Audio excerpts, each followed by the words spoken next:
Pag-uusapan natin ngayon ang duties and responsibilities ng boson o maestro. Ang boson ay maalam sa lahat ng trabaho sa barko dahil dumaan siya bilang OS and AB. So nakagain siya ng experience para malaman ng lahat ng diskarte sa deck department. Ang boson ay kasama sa pagpaplano at pag-i-schedule lahat ng trabaho sa barko. At siya rin ang magsusupervise sa mga tropa kung nagagawa ba ng maayos ang designated na trabaho nila sa araw na ito. Ang diskarte, kilala niya ang mga tao niya, so kung sino ang mas nababagay na magtrabaho sa certain job. Tapos siya rin ay maalam sa splicing, sa lahat ng knots, sa lahat ng technique sa pagme-maintain ng barko. Tama din siya sa pag-i-inventory ng mga deck stores, ng mga paint, mooring operation.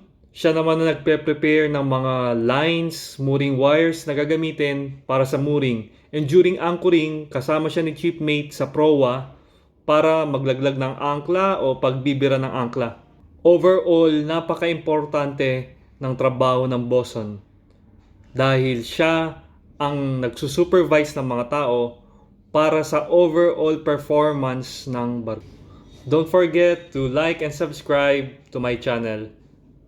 And shout out sa lahat ng mga boson na nakasama ko sa barko. Lalong-lalo na sa first boson ko, si Boson Rolly Santa Ana. Thank you.